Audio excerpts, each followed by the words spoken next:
pick up from a book in their own language, and they don't think about where it's come from. They're so happy to read that in their own language, and they think, oh, it's just this was the English, hit Google Translate, there it is, perfect. But I would say it's not that way. Bueno, cogemos un libro en nuestro idioma y nos ponemos a leerlo sin pensarnos de dónde, por qué lo tenemos en nuestro idioma si originalmente no lo es. Y hay gente que a lo mejor piensa que simplemente le das al Google Translator y ya está arreglado, ¿no? Y nada más lejos. Os puedo asegurar. Often they're very energetic discussions amongst the translators. What is the in French, le mot juste? Como se dice en francés, le mot juste, la palabra adecuada. A veces cuando se traduce en equipo hay encendidas discusiones entre los traductores intentando encontrar la palabra justa para cada cosa. But I feel this is very helpful for us to cultivate the quality of wise reflection, yoniso manasikara, which literally means exploring the origin, looking at the root of things. Then we can, because in this way, the translators are able to get to the root of the meaning and then transform that into their own language and then present that for others to receive. Y es interesante, utilizando este ejemplo, ver cómo realmente lo que se hace es ir a la raíz de las cosas para poder trabajar con ellos y aprender de ellos. Sometimes people will, who are working on translations into Thai, into German or French or Spanish, Italian, and they'll say, Ajahn, I don't want to bother you, but we've got 3 questions. And they'll say, there's this sentence here, this one, and this one. So can you explain what you mean? Because the translation team is having disagreement. So what do you say this means? And I'm always happy to help with that. Because a reader, they only have the ink on the page or the pixels on the screen. The reader doesn't know what the writer is thinking.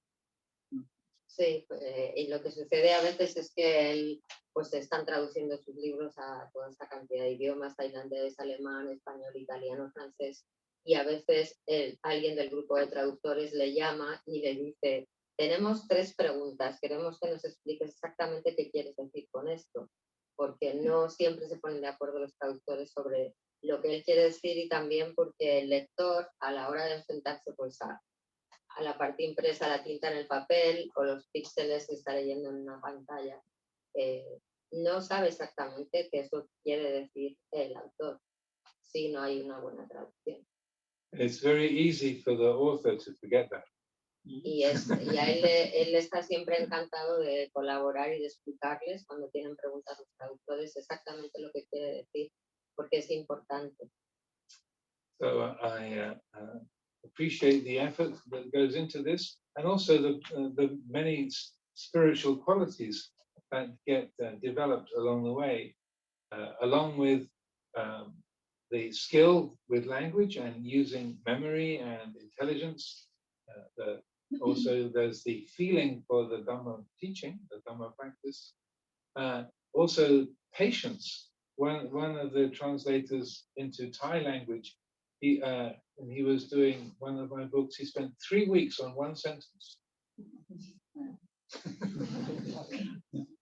Él aprecia mucho el valor y el esfuerzo del trabajo de traducción, porque también es un trabajo en el que se desarrollan valores espirituales y por ejemplo la paciencia, ¿no? Y habla de un traductor al tailandés de uno de sus libros que se pasó 3 semanas trabajando en una frase.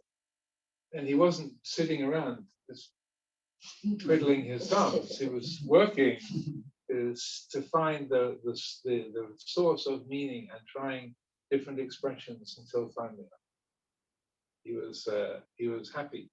So that takes a lot of patience, a lot of resolution, and these are important paramitas to develop.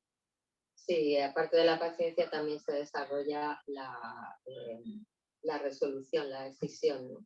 Y en el caso de este hombre, pues realmente se pasó esas 3 semanas analizando, buscando cómo podía quedar mejor la frase hasta que le convencí.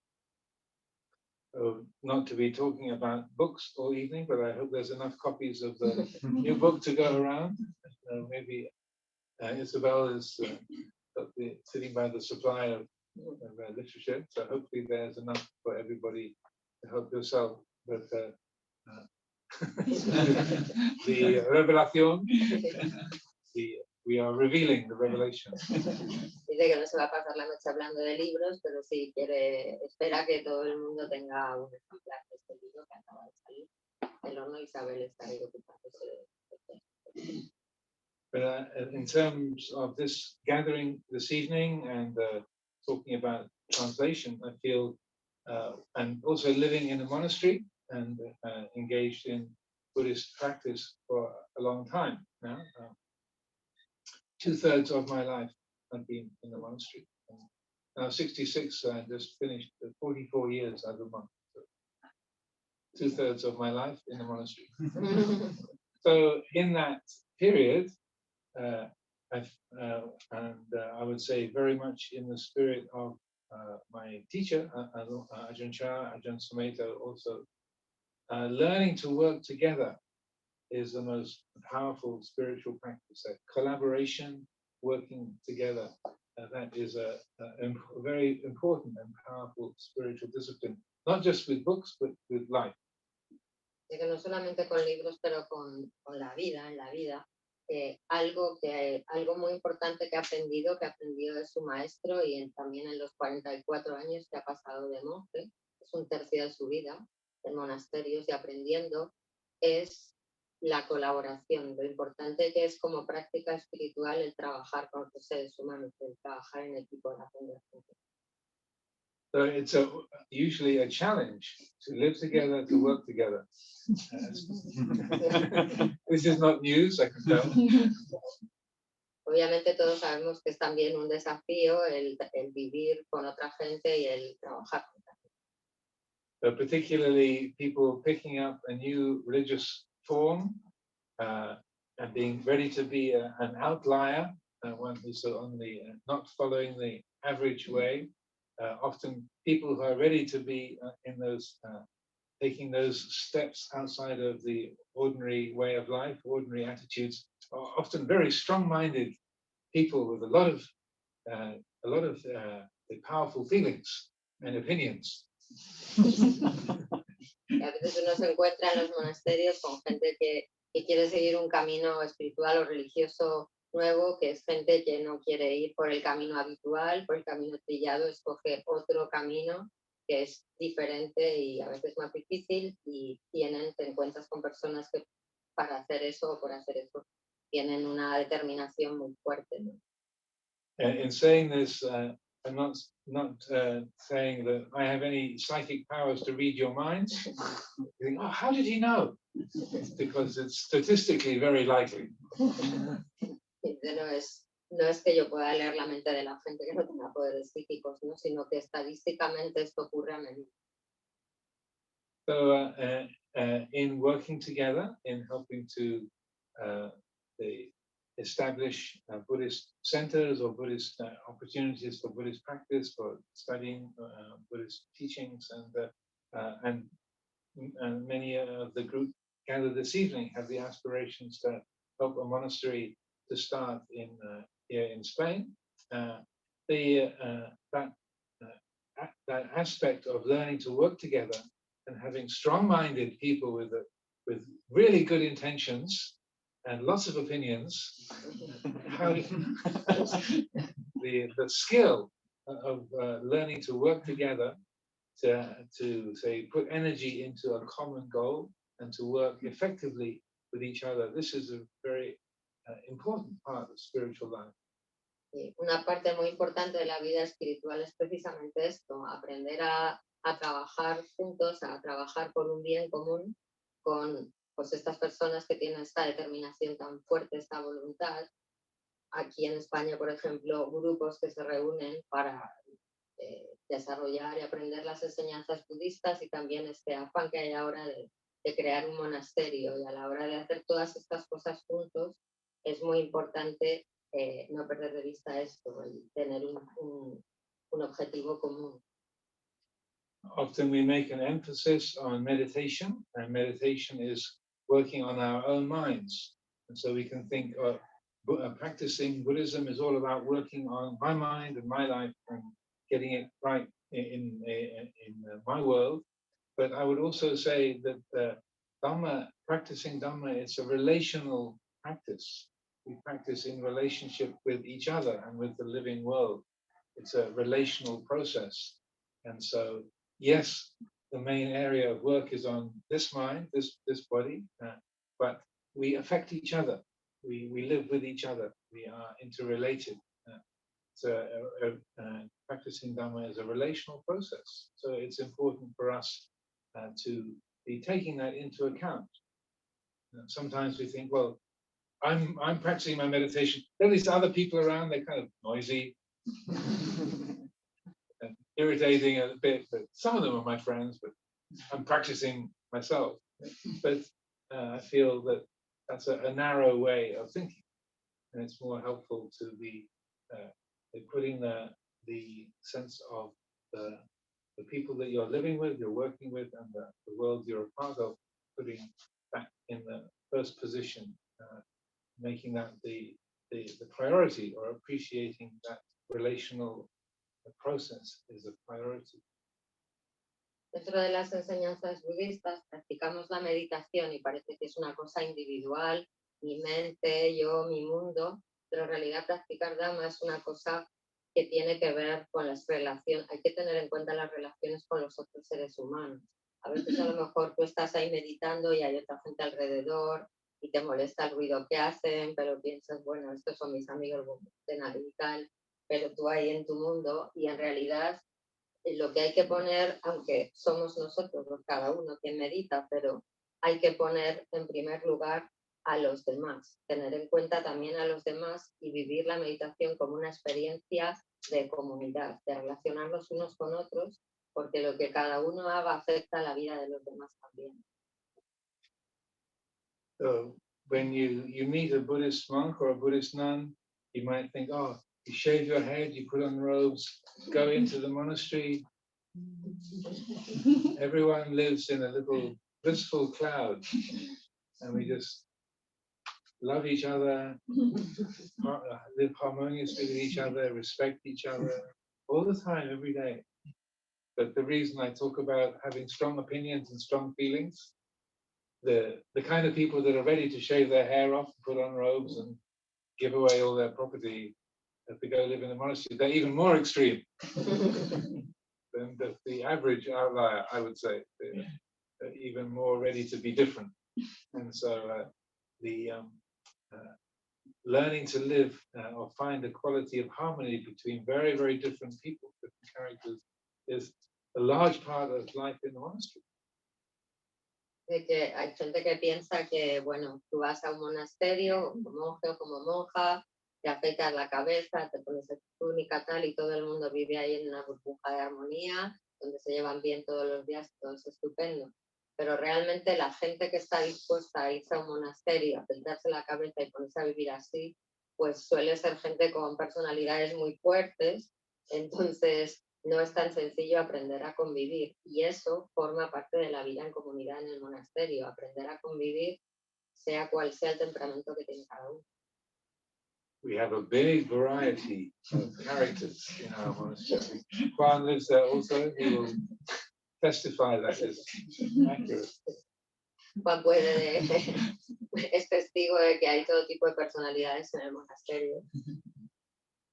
And so it's important, and I follow the example of my great teachers, Ajahn Chah, Ajahn Sumedho, where they gave the example of being able to accommodate people of all different kinds, the very quiet ones who work hard, the quiet ones who don't work at all, the loud ones who work hard, the loud ones who don't work at all, the ones who have lots of opinions but they never say them out loud, but they keep them inside, and the ones who have lots of opinions and they express them, but they don't hang on to them.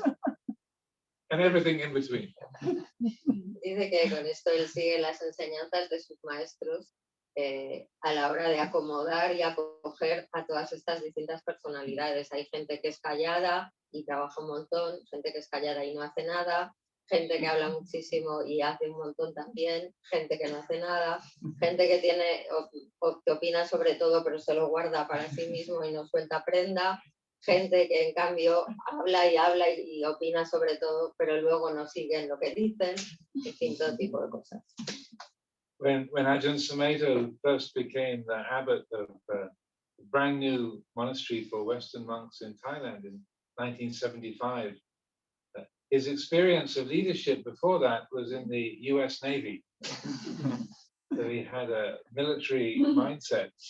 So at the beginning of the first retreat season, in his opening Dhamma talk, he said, "I have no doubts about my practice and I expect you all to fall in line."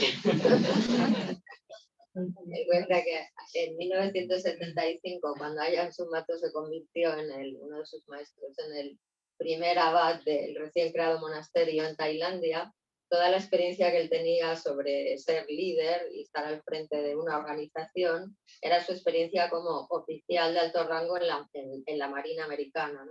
Entonces, cuando hizo la primera práctica de Dhamma, él le dijo a la gente, se puso enfrente de la gente y les dijo, bueno, espero que todos aquí sigáis lo que yo diga, ¿no? Todo muy marcial. That didn't have a very good result. Pero no tuvo buenos resultados.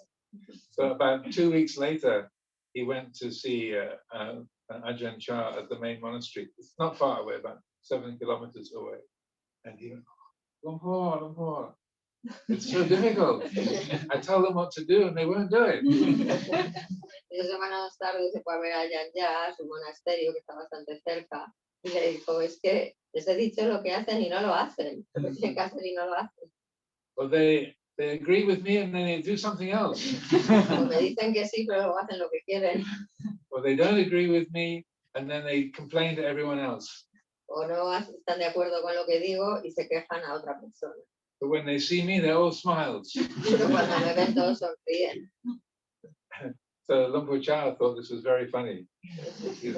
Y a su maestro le pareció muy divertida esta situación. So maybe now you're understanding what it's like to be the abbot. Entonces, bueno, ahora entiendes lo que significa ser abad.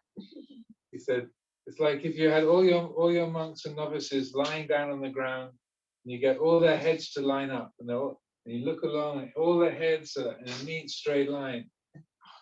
Everything is just as it should be. But then you look at their feet. Oh, they're all this way and that way.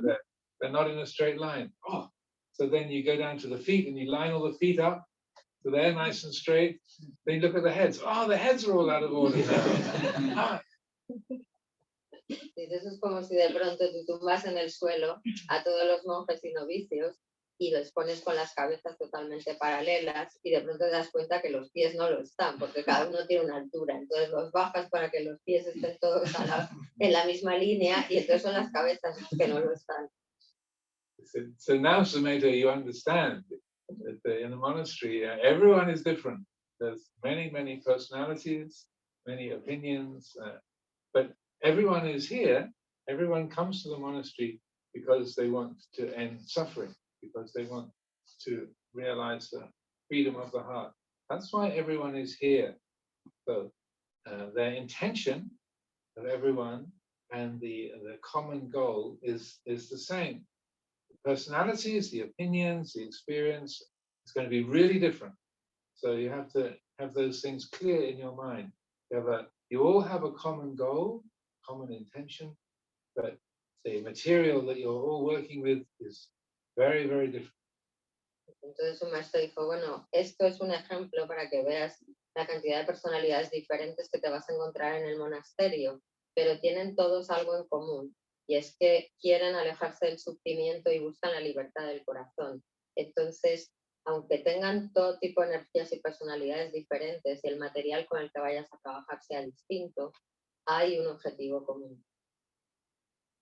Many years after that, when Ajahn Jayasaro, maybe some of you have met him here in Spain or in Thailand, he's an English monk. He was the abbot of the international monastery for 5 years. And at the end of the retreat season, they would take a group photo. And at this time, one of the junior monks was skilled at Photoshop. So he took the group photo of all the monks and novices of Papa Nanachat, and he pasted in Ajahn Jayasaro's face, all the different monks and novices. And then he put up the caption on the perfect monastery. Everyone agrees with the Ajahn. Y nos hablaba el abad del monasterio internacional, que cuando acaba la temporada de los retiros tienen por costumbre hacer una foto de todos los monjes y los novicios, y había uno de los monjes que era bastante apañadito con el Photoshop, y entonces decidió ponerle la cara del abad a todos los de la foto y dijo, mira, es perfecto, el monasterio perfecto. So it's a joke, but not a joke. Es una broma, pero no es exactamente. So in working together, having the aspiration to help the Buddhism of the Southern Buddhist world, the Theravada teachings, to flourish and to develop in Spain for the benefit of Spanish-speaking people and for this country, then I feel that this understanding of how to work together, developing a skill in that area is very, very important. And so that I don't know how you connect with each other or what groups or subgroups there are, how organized things might be. But in any way that we're working together, it's important to be respectful of the differences that we have.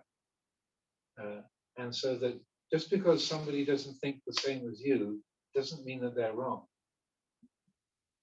Es muy importante a la hora de trabajar, ahora que se quiere trabajar aquí en España, los distintos grupos que hay, para hacer florecer en España, para la gente hispanohablante en particular, el budismo Theravada, recordar esto, que debemos trabajar juntos y que el que alguien tenga una opinión diferente a la tuya no significa necesariamente que esté equivocado, simplemente que tiene una opinión diferente. Y esto hay que tenerlo en cuenta para poder trabajar juntos con un objetivo común y que este objetivo se pueda alcanzar.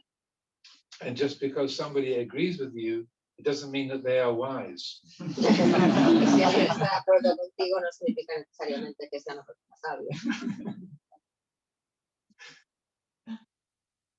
It's important to be ready to see our own thoughts, our own opinions in perspective, and that when I lived in California for a long time, and in the Bay Area, they're very fond of bumper stickers. Yes. Many cars have little sort of philosophical quotations or statements on the bumper, the back bumper of the car. And one of the ones that was popular in the Bay Area was, just because you think it, it doesn't mean it's true. En la época en que él vivió en California, sobre todo en la zona en el área de la bahía, era de San Francisco, estaba muy de moda en aquella época, los años 70, estaba muy de moda, en los 70 también, los adhesivos en los coches. Entonces, adhesivos con frases, con reflexiones, con citas variadas. Y una de las que se veían más era the fact that you think Just because you think it doesn't mean it's true. Así, no solo porque lo pienses no significa que sea verdad. Well, that's very wise. So, in working together, it's important to not be attached to your own opinions. We each have our own perspective, our own interests, our own priorities. But if we can remember, just because I think it, it can't be the whole story. Others have something to contribute too. And this is a way of being respectful of other people's perspectives. It doesn't mean that what you think is wrong or out of place. No, it just means that it's not going to be the whole story. And so in working together, one of the most important things is being ready to listen to others, and also to be ready to change, to let your attitude shift, and to be flexible in that respect. Just because your first thought, oh, this is a really good way to do it, we should do this, and if someone comes along with a different idea, says, well, why don't we do it this way instead? to be able to say, that's a great idea, and to really mean it. If you say, oh, why didn't I think of that? And that's a very skillful way to work together.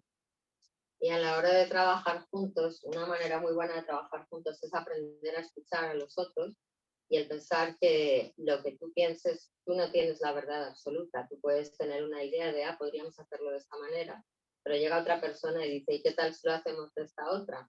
Entonces está bien si lo consideramos y pensamos, pues mira, sí, ¿por qué no se me habrá ocurrido a mí, ¿no? Desarrollar esta capacidad de escuchar al otro, de ser flexible, de estar dispuesto a cambiar, a mirar con una cierta perspectiva lo que piensas y considerar la opinión de los otros, es realmente la manera correcta de trabajar juntos. When we were establishing the monastery in California, a Querid monastery, we founded it with two abbots, two co-abbots, myself and Ajahn Sano. And I'm good with words and ideas, names and dates, but I'm not good with practical things like how to build a hut or how to make things work, how to fix an engine or anything like that. Ajahn Sano is very practical and a good sense for how things work in the physical world. So when we moved into the place where the monastery is built, there was 120 acres of forest and a small bungalow and a few sheds down at the bottom of the valley, and all the rest of the property was just wild forest. So we had a lot of work to do, to put little huts in here and there, and to provide water and fire safety, and so many practical aspects of development. Pues hablaba de su experiencia fundando un monasterio en California con dos abats, Ajahn Pasano y él mismo, con dos maneras de ser muy diferentes. A él dice que se le dan bien las ideas, los números, las fechas, todo esto, pero nada, no es negado en la parte práctica, arreglar un motor o cualquier cosa de estas. Sin embargo, el otro abad sí era muy bueno haciendo estas cosas. Y cuando se trasladaron a la propiedad en la que iban a tener el monasterio, pues eran 120 acres de bosque con una casita y varias cabañas, y el resto era bosque de California, bosque. Y bueno, tuvieron que hacer mucho trabajo para poner en pie el monasterio entre los dos. And the land is very steep, it's a steep-sided valley. And so I would look at the drawing and go, oh, that's a nice place for a hut, and that looks like a good place, or why don't we put the pathway there? And then Ajahn Pasano would look at it and say, well, the water tank is there. If you put the hut there, the water flows downhill, Ajahn. It doesn't flow uphill. We need to put the hut below the water tank. Water flows downhill. Right? You got that. On paper, it looks like it works. Beautiful place, but in 3D world, it doesn't work like that. So over and over and over, they would have these kind of dialogues, and so we were discussing how to develop the monastery, and so many times they'd be, oh, thank you, that's a really good idea. So my first thought was almost always wrong in terms of the physical world, and I became quite delighted to have my ideas corrected. Rather than, what do you mean? That's a good place. Yeah, I thought of that. So think, oh, that's a great idea. That's better than what I was thinking. So, Y realmente para construir este monasterio tuvieron que estar en un diálogo continuo, y nos daba un ejemplo concreto de sobre plano, estaba mirando, es un valle que está realmente en una garganta profunda, entonces estaba mirando el plano y allá en Amaro de pronto dijo, mira, pues podemos construir aquí ponemos la cabaña, aquí ponemos el depósito de agua, y de pronto el otro abad le dijo, ya, pero es que mira, esto es un valle que desciende, entonces si ponemos el depósito de agua más abajo de la casa, no va a llegar el agua, hay que invertirlo, ¿no? Entonces él dice que él sobre plano, en el papel, veía ideas fantásticas, pero a la hora de trasladarlo al 3D y al mundo real, pues casi nunca funcionaban, y lo que sucedía es que él tenía muchas ideas que normalmente no funcionaban y el otro las las corregía y en lugar de enfurruñarse y enfadarse y decir, pero ¿por qué mis ideas no? Se empezó a fascinar por cómo el otro iba corrigiendo las cosas y realmente sintiéndose cómodo en esa flexibilidad de ir aceptando las correcciones. At the other end of the scale, we shared an office together. And so I had my computer terminal and he would have his. And so one day he was sitting, he was a quick typist, a good typist. He'd type something and then look at the screen. And so I'm working on answering emails or something, and I look over and he's looking more and more unhappy as he's staring at the screen and doing something. And I said, after about half an hour, I said, are you having trouble with writing that letter, Ajahn? Yes. Would you like me to help? Okay. So I came along and looked at this letter he was drafting for someone.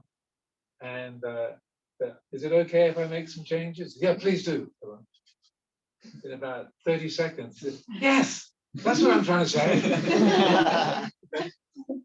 To me, it was completely easy because my brain thinks in words very easily, but it was not his expertise, his speciality. So we could help each other in that kind of a way. It's a very good collaboration. So we could rejoice in the skills that we each have, and we can be benefited by that. Y ahora notaba justo el ejemplo opuesto de una vez ellos compartían una oficina, cada uno tenía su mesita y su ordenador, y un día estaban ahí trabajando y el otro abad escribía muy rápido y él estaba viendo que escribía algo y miraba la pantalla y cada vez estaba como más enfadado y más frustrado, y ya al cabo de media hora se levantó y le dijo, ¿necesitas ayuda con lo que estás haciendo? Entonces sí, estaba escribiendo una carta y entonces Amaro le dijo, si quieres te puedo hacer algunas correcciones, sí, por favor. Y nada, solamente le bastaron 30 segundos para hacer un par de correcciones y entonces el otro abad le dijo, esto es exactamente lo que quería decir, ¿no? Entonces en este caso a él se le da bien este mundo de las ideas y las palabras, pero no era para nada la especialidad del otro, que era el del mundo práctico, ¿no? Y realmente aprendieron a trabajar juntos, a escuchar al otro y a realmente disfrutar de las habilidades que tenía cada uno y del aprendizaje de las del otro. Maybe the last thing to share with you is how we need diversity for a system to function in a healthy way. So in the little Buddhist group, there was just about 6 or 8 people in San Francisco, in the Bay Area, that were the original group inviting us to start a monastery, Sangapala Foundation. One member of the group always said, yes, we can do it, let's go. And another member of the group always said, well, how much is this going to cost? Who's going to do the work? Are we sure this is the right time? And they loved each other very much. But one was the accelerator and one was the brakes. And for a vehicle to work properly, to work safely and well, you need both. Les dice que ya para terminar, que una cosa muy importante a la hora de trabajar en grupos es aceptar las diferencias y valorar las diferencias. Nos hablaba de aquel primer grupo de 7 o 8 personas en la Fundación Sangapala en California cuando pretendían fundar este monasterio, y había uno que era el que estaba totalmente entusiasmado, sí, vamos a por ello, vamos a hacerlo, y otro que decía, ya, pero ese es el momento adecuado y cuánto nos va a costar esto y tal. Entonces uno era como el acelerador de un coche y el otro era los frenos, y en un coche son necesarias las dos cosas, el acelerador y los frenos, para que el sistema funcione de una manera óptima, y esto es igual en la vida. When the Buddha was talking about this kind of area in describing the 7 factors of enlightenment, the Bojjhanga, he said that mindfulness is the coordinating element. That's what is the integrative element. That's what integrates everything. So sometimes you need to heat things up, sometimes you need to cool things down, but mindfulness is the agency of balance. And so he said, in the commentary to that teaching, it says, just like salt improves the flavor of every curry, and I'm sure there's a few people that would argue with that, but don't encourage people to eat salt, Ajahn. I'm just quoting the scripture. Just as salt improves the flavor of every curry, and as a good minister benefits every state, so too mindfulness is beneficial in all situations. And so that's what helps us to, when you bring a lot of diverse elements, diverse experiences and opinions and perspectives together, it's the mindfulness of each person. That's what helps everything to be integrated. So that is, I would say, that important to bear in mind. Mindfulness and wisdom is the integrative force that holds everything together and helps the whole system to flourish. Cuando se habla de los 7 factores de la iluminación, mindfulness realmente lo que hace es el elemento de cohesión de todos ellos. Es el compendio, es lo que lo integra y lo sostiene. Entonces, son importantes las diferencias entre las distintas personas y realmente el mindfulness de cada persona, la sabiduría, el considerarlo todo para lograr esa unidad de pensamiento. So after these reflections for consideration this evening, I'm not sure how we would like things to evolve, but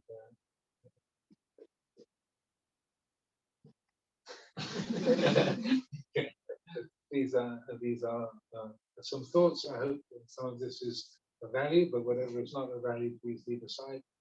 Happy to respond to questions or whatever way people want to use the rest of the evening.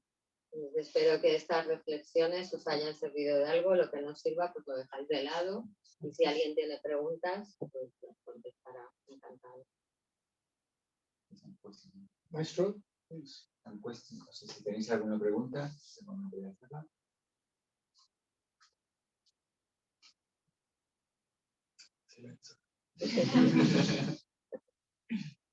O comentarios o algo que queráis compartir. Comentario. Thank you very much, Amaro, for being here in Madrid. It's really a pleasure to listen to you. I'm very happy that you did have a lot of time to bring your ability with words and write all these beautiful books that are now getting translated into Spanish. Para ellos. Sí. Bueno, muchísimas gracias a Amaro por estar aquí hoy, por haber venido, por escribir los libros.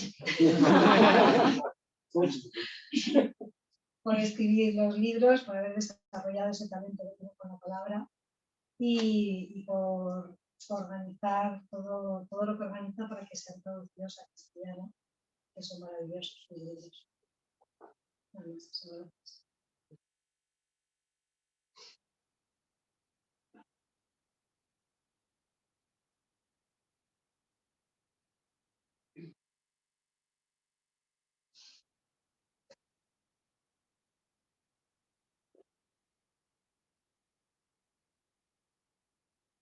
Yo no quiero adoctrinar a nadie, únicamente ofrecer una idea que pienso puede ayudarnos en la línea que él está diciendo. Mentalidades diferentes o religiones diferentes o pensamientos diferentes suponen una riqueza. It says, we must go off that thought. It says that different mindset, different religions, different thoughts bring together. Yes, I would agree. Desde mi mentalidad, todo tiene fondo y forma.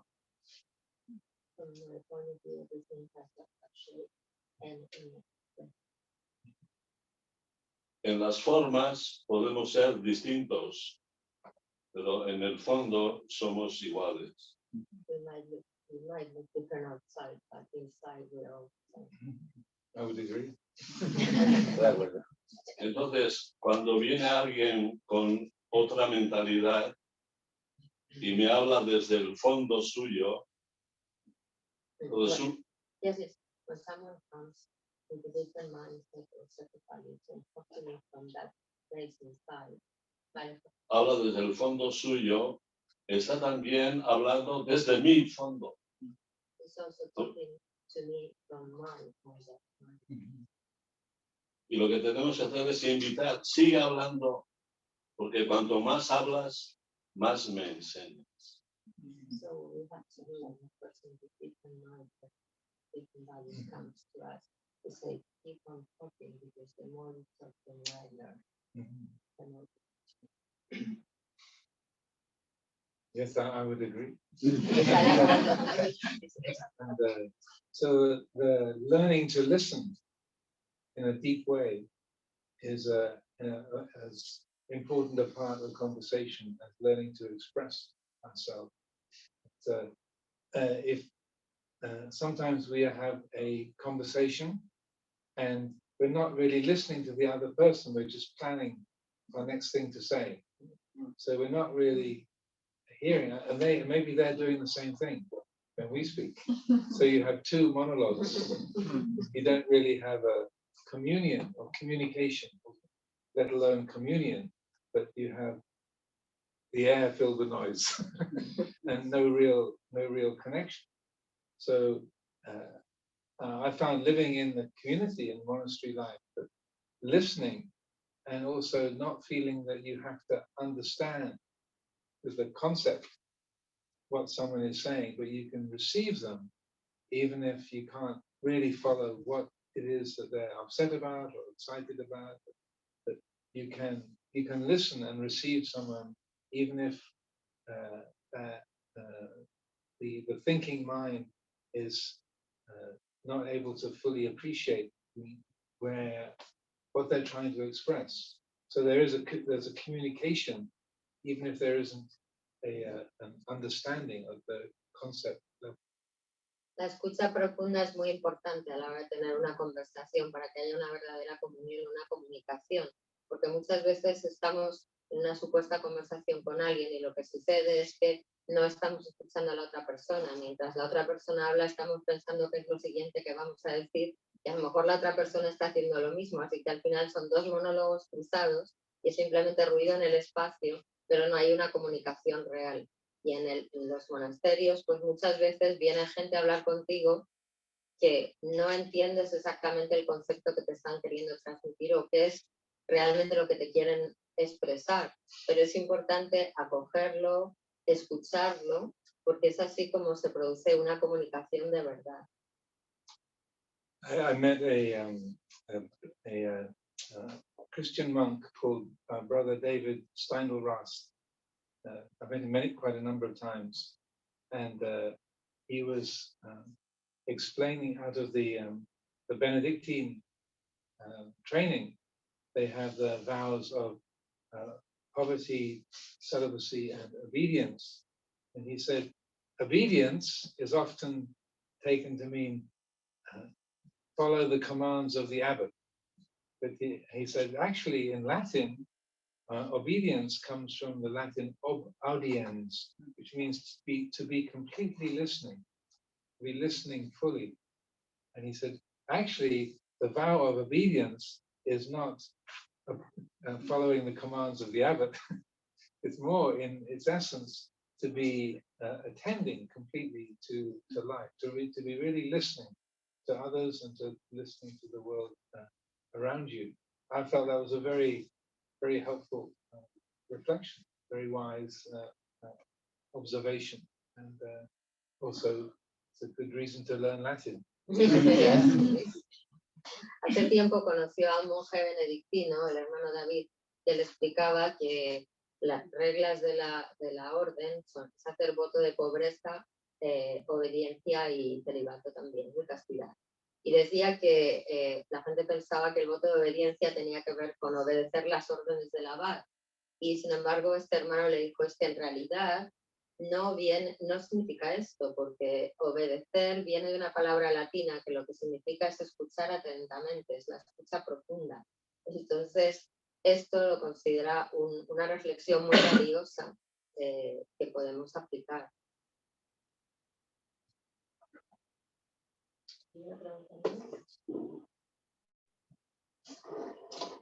Hola. Ah, que está aquí. No veo sin gafas. No, tienes que leer. A question from the machine. Online. Getting sentences. Una pregunta del ordenador. Sí. They become sentient. Artificial intelligence. Dice, me gustaría preguntarle si cree que la pandemia ha podido generar algún cambio en la conciencia colectiva o nos hemos vuelto todos más egoístas.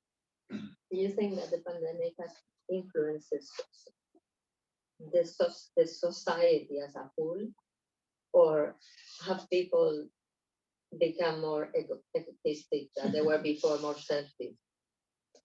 I would say the first part, I would say yes. The pandemic has affected most people in some direct way. Some beneficial effects, some very harmful effects. Bueno, la pandemia desde luego ha influido en la sociedad como conjunto y en algunas cosas ha resultado beneficiosa y en otras todo lo contrario. In the United Kingdom, on the negative side, there was a very sharp increase in domestic violence, also in depression and anxiety disorders. So quite serious increase. I mean, 20 to 30% increase in a lot of very serious inner difficulties and social difficulties. So that has very marked negative or painful effects of the pandemic.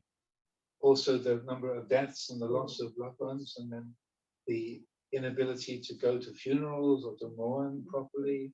These are all big painful aspects of the pandemic. Se dice que, bueno, en Inglaterra en concreto, en el Reino Unido, lo que sí ha sucedido es que ha habido un aumento de un 20-30% de los casos de violencia doméstica, también de trastornos de ansiedad, depresión, todo ese tipo de cosas.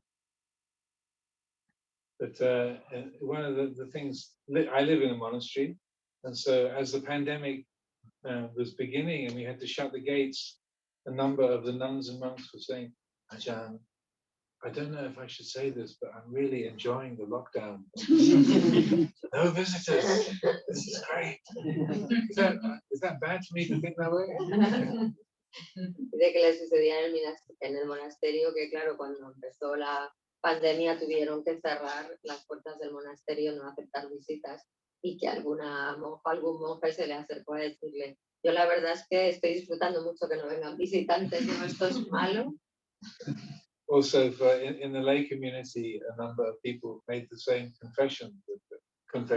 That they are the people who are shy or less outgoing. Oh, this is bliss! I don't have to see anyone. It's great. I can just stay in my apartment and no one bothers me. Yes, I haven't got to go to any family events. I work from home. Don't have to make polite conversation at the office. So happy if they're introvert. Y también para la gente de fuera del monasterio, pues había gente que le decía, bueno, esto es maravilloso, no tengo que ir a ninguna reunión familiar, estoy aquí tranquilamente en mi casa, puedo tener conversaciones estupendas con gente de la oficina, pero cada uno en su sitio, esto es, vamos, esto es el paraíso. But I wouldn't say those are necessarily very profound benefits. No son beneficios muy profundos realmente de la pandemia. So just like right now, you have people connecting from somewhere else, maybe elsewhere in Spain, maybe from Argentina or Mexico. Por ejemplo, esto es una ventaja, ¿no? Que ahora hay gente aquí conectada por internet, pues a lo mejor desde otros sitios de España o Argentina o México, lo que sea. Because we have so many events online, Dhamma teachings or retreats, people join in from all around the planet. One of the most regular attendees of Dhamma talks and retreats is a woman called Celia in Peru. I think she's a Buddhist group of one in her place in Peru, but she's always there on the screen. So for her, it's like, oh, this is great. Finally, I got so many Buddhist friends to connect with. And so really, I'm not. I'm pretty sure she'd be happy for her name to be mentioned. But so I feel a lot of mudita for people living in remote places, or older people who have mobility issues, or can't travel easily, or don't have money to travel to go to Dhamma centers. People living in countries that are not a very small number of Buddhists, they have a great opportunity to join in with events where they couldn't before. Sí, una de las buenas cosas que trajo el confinamiento es acostumbrarnos a tener eventos y cosas online. Y, por ejemplo, pues ha habido retiros y charlas, drama y todo, ¿no? Que ha podido asistir gente de todo el planeta, gente que vive en sitios remotos, donde a lo mejor hay muy pocos budistas, de pronto se ha puesto en contacto con budistas de todo el mundo, gente mayor con problemas de movilidad o que no tiene dinero para viajar.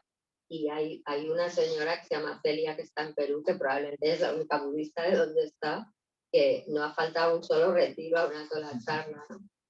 Events organized in Singapore, there's Celia. Organized in Delhi, there's Celia. Organized in Amarati, there's Celia. Organized in Madison, Wisconsin, Celia. Celia siempre está ahí, en Amarati, Wisconsin, le da igual, no se organiza el evento, ya está online siempre. But also other people from like Saudi Arabia, Tasmania, in Azerbaijan. Baku has a little Buddhist group of 3 people in Baku, Azerbaijan. Ajahn Sudanto would have a coffee morning once a week, and some of his most dedicated attendees are the Baku Buddhists. So in Azerbaijan, there's not a lot of Buddhist activity, but they could join Ajahn Sudanto in Washington State every week for an hour-long Dhamma conversation. That's wonderful to me. That's an amazing and beneficial resource that we have now because of Zoom and other means. But I feel that's a great benefit. So that the pandemic has divided people, but also brought people together. And so, particularly for older people, people with illnesses, disabilities, financial challenges, it's been great to have that opportunity to connect and have access to teachings that was not available before. Sí, realmente una de las cosas buenas de la pandemia es esto. Es cierto que la pandemia ha creado mucha división entre la gente, pero también ha contribuido a acercar a la gente, especialmente pues, personas mayores o enfermas o con algún tipo de discapacidad o problemas económicos o viviendo en sitios remotos. De pronto tienen acceso a enseñanzas budistas o de otro tipo y a conocer gente de otras partes del mundo, a estar en comunidad con otras personas, algo que no sucedía antes. Esta es una de las buenas cosas que ha traído la pandemia. I wouldn't wish for another pandemic to come along because of that, but it was a fortunate, circumstance that has arisen from that. And any of you who had shares in Zoom, congratulations. You probably can retire now. Dice que bueno, él no desea que ocurra otra pandemia, pero que sin duda esta ha sido una de las buenas cosas que han salido de la pandemia y probablemente si alguno de vosotros tiene acciones en Zoom, ahora sea rico, ya se puede retirar. You have more time to meditate. Más tiempo para meditar. But I also feel that that sense of connection that people have with each other, like I was saying about joining together harmoniously, and also having this technology that has had to develop to try and deal with the pandemic and helping the world to keep its engines running, as it were. That's something that is of ongoing benefit, and that many people have asked, oh, now the pandemic is ending, please can you keep the online events going? Can you make sure have online access for retreats? Please. So that's a discussion that we're having because it's not the same as all being in the same room, but I feel that sense of connection and mutual support and gathering together with like-minded people. The Buddha said in many occasions, this is the most powerful spiritual influence that we have. Drawing close to good people, sapurisa sanseva, is number one on the list of conditions supportive of stream entry, of the breakthrough, the revelación. Number one of the 4 supportive conditions is sapurisa sanseva, drawing close to good people. Like this evening, that's creating the causes for liberation, for revelación, and to support us. Or the in the Mangala Sutta, the first 2 lines of the Mangala Sutta is not to associate with fools, but to associate with the wise. This is the highest blessing. No asociarse con los locos, pero con la gente sabia, esa es la verdadera bendición. Entonces él le marcaba que gracias a esta tecnología mucha gente ha podido acercarse, ha podido sentirse en comunidad, y ahora hay gente que está, ahora que se acerca ya el fin de la pandemia, os parece, mucha gente está preguntándoles o está pidiéndoles que se mantengan los retiros online y las enseñanzas online, aunque no es exactamente lo mismo que estar todos juntos en una habitación, y bueno, están ahora considerando esto. Y bueno, recalcaba la importancia de asociarse con buena gente, de relacionarnos entre nosotros. So, for example, I did a weekend retreat with a group in Singapore. They were organizing it, and there are people from 27 different countries across 14 time zones all joining in. Por ejemplo, hicieron un retiro en Singapur de fin de semana, online, y había gente de 27 países diferentes y 14 franjas horarias diferentes. So it gets a bit complicated. Say good morning, or good afternoon, good evening. Eso era complicado porque tenía que decir buenos días, no buenas tardes, no buenas noches. Now it's time for breakfast or lunch or tea time. Tiempo de desayunar, no de comer, no cenar. So any other? Also, I don't want to dominate this evening. If there are other things people wanted to say or to use the opportunity to speak. Yes, first of all, thank you very much, Mr. Amaro, for your visit and for your remarks. My question, well, in fact, it's 2 questions. The first is, why did you decide to become a monk and to live in a monastery? And the second is, if you think it's possible spirituality without religion. ¿La traduces tú o tus preguntas? No, traduces a ti misma? Sí, 2 preguntas le he hecho. La primera, ¿por qué decidió hacerse monje? Y la segunda, si cree que es posible la espiritualidad sin religión.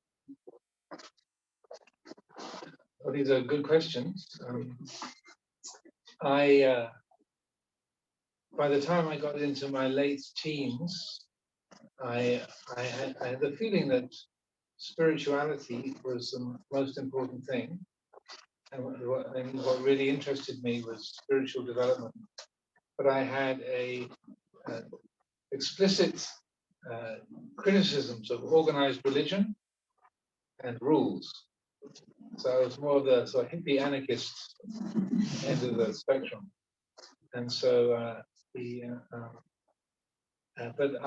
by the time I was 19 or 20, then it was really clear to me that spiritual development was the only thing really interesting to me. I was doing a degree in psychology and physiology at London University, and I studied psychology to try and understand myself better, but I didn't have that effect. I was probably expecting too much. But so I became a Buddhist monk really because after I finished my degree, and I realized the spirituality was the only thing that really interested me. I had a lot of opportunities in the academic world or in theater, in the business world. I had some various doors were possible or opened for me, but nothing really said yes, except the contact I have with spiritual teachings. And my first entry point was through the Rudolf Steiner tradition. That was a series of lectures that a man out of the Steiner tradition was giving in London.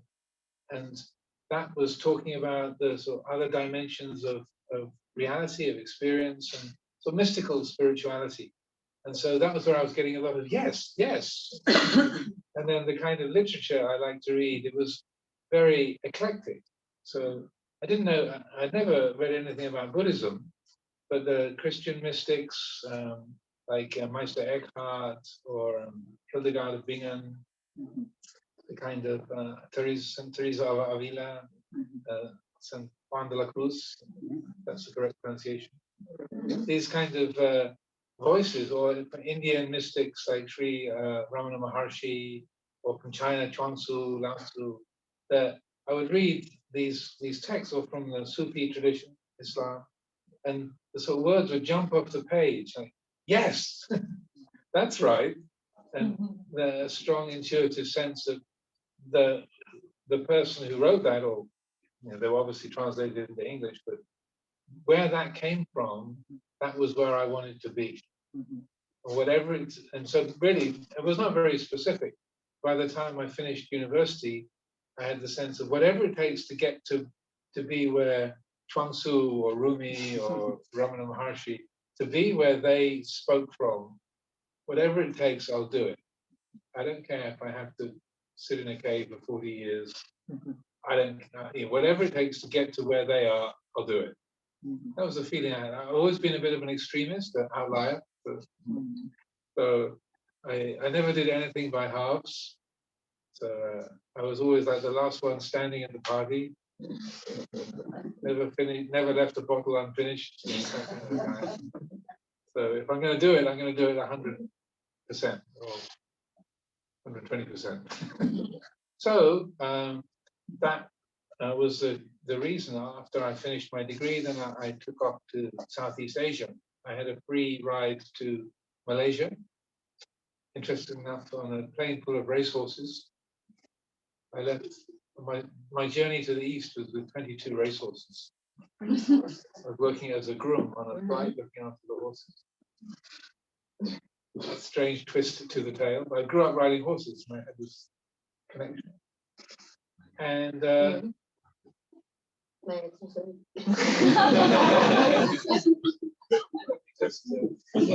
so that's what took me to Southeast Asia, but I had no destination in mind. It was like, okay, here I am, I'm in Asia, now what? Yo nos decía que cuando él era adolescente lo que realmente le apasionaba era el desarrollo espiritual, la espiritualidad, pero no le gustaban nada las religiones organizadas ni las reglas, era una especie de anarquista hippie. Y cuando tenía 18 años se marchó a Londres a estudiar psicología y sociología en la Universidad de Londres, se licenció allí y después de licenciarse realmente tenía varias puertas abiertas, estaba el mundo de los negocios, también el teatro, otras cosas, pero no había nada que le llamara realmente poderosamente la atención. Él seguía con el camino de la espiritualidad y sucedió que fue a algunas charlas de una persona que pertenecía que era antroposofo, seguía la filosofía de Rudolf Steiner, la antroposofía, y él encontró en esas charlas y en los libros de Rudolf Steiner algo que realmente sí le llamaba, sí tenía un sentido para él, y empezó a leer libros de todo tipo de místicos, por Teresa de Jesús, San Juan de la Cruz, Ramana Maharishi, Lao Tzu, Rumi, y esos libros sí que le llamaban la atención, sí que tenían un mensaje para él. Y de pronto, después de leer todo esto, decidió, yo lo que realmente quiero hacer es llegar al lugar donde estaban todas estas personas cuando escribieron estos libros. Y si tengo que pasarme 40 años en una cueva para llegar a ese lugar, pues me los paso. Haré lo que sea necesario para llegar a ese lugar. Y esto lo tuvo absolutamente claro. Y sucedió que de pronto le surgió la oportunidad de ir en un vuelo, en un viaje a Malasia, a Asia, al sudeste de Asia, llevando 22 caballos de carreras, ocupándose de 22 caballos de carreras. pero cuando llegó, pero era billete, o sea, billete de ida, viaje de ida, y una vez en Asia no tenía ni idea de qué iba a hacer, ni dónde iba a vivir, ni nada de nada. Era el principio de una nueva vida. Bravo, bravo.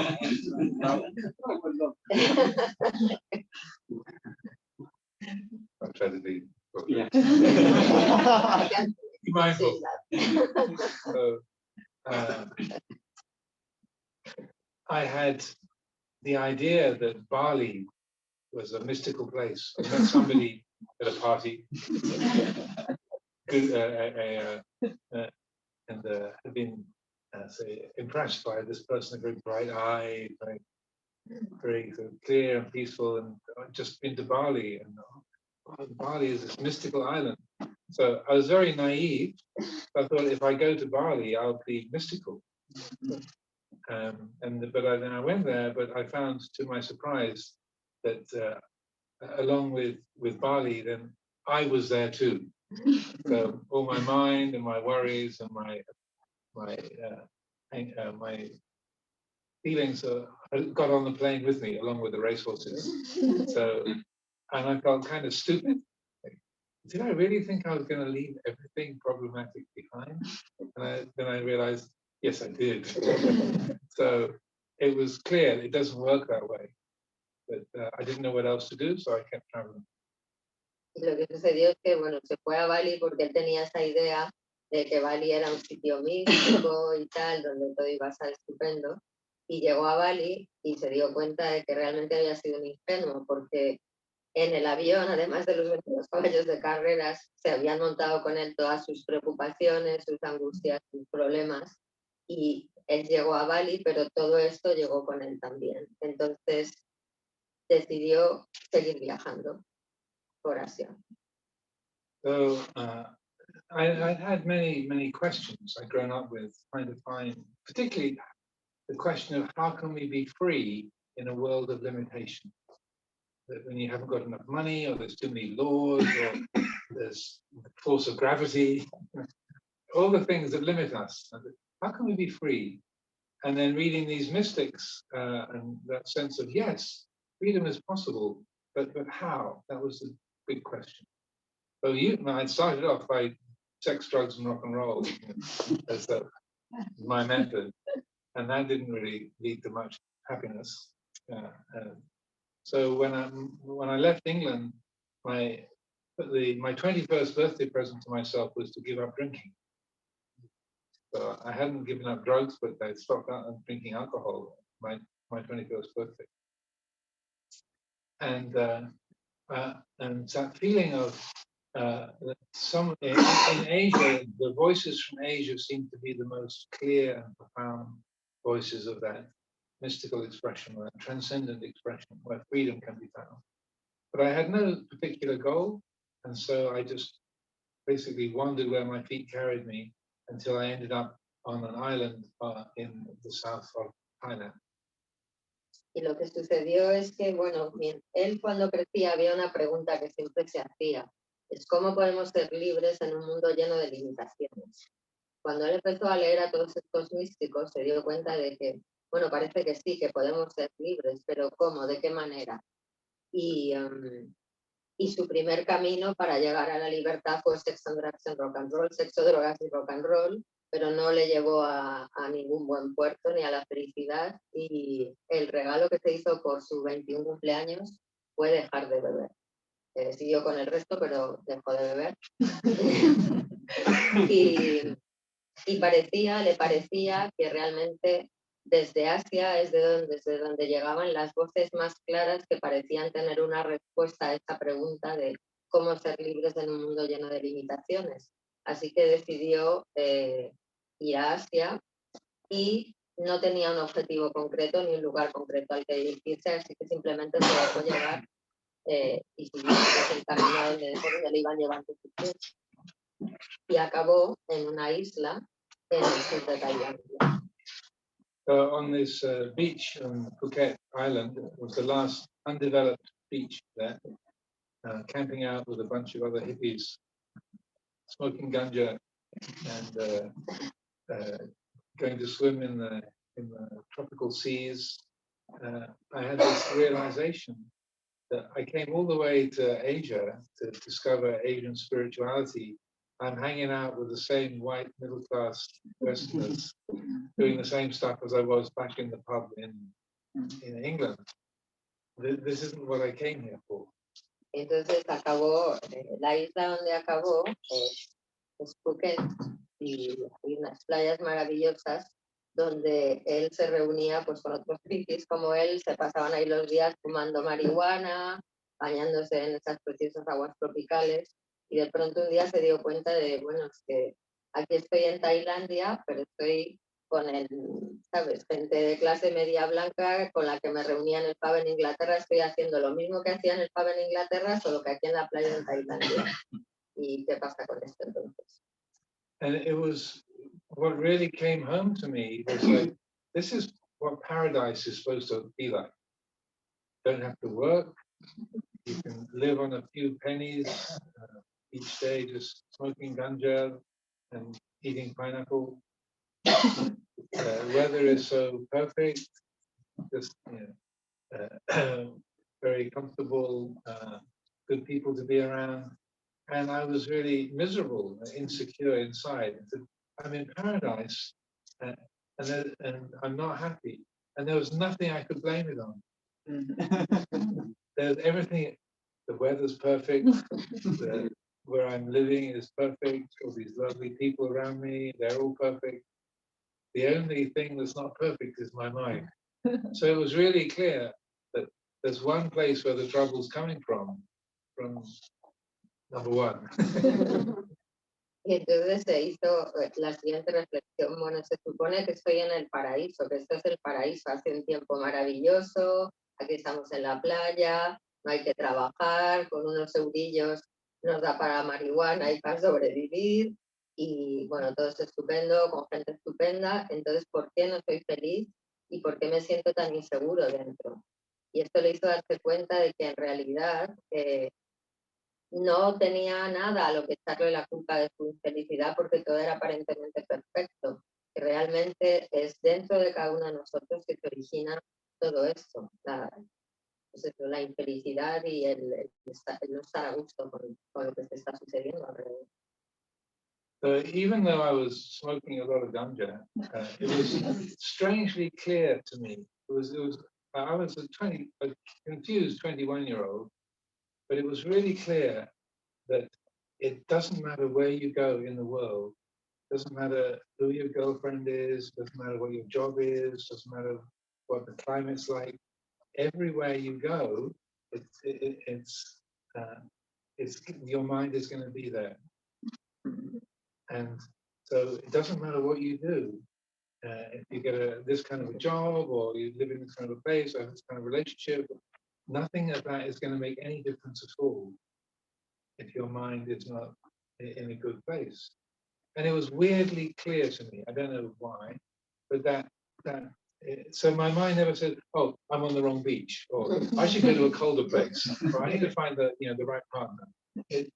There was this strangely clear intuition that, get it, you can change the backdrop in any way you like, but unless the mind that's experiencing this is in a wholesome or skillful place, then all of that will be worthless. And I don't know why it was that obvious, but it was just right in my face. But it's not a matter of changing the geography or the company. It's a matter of changing your mind. So that really came home to me on that beach.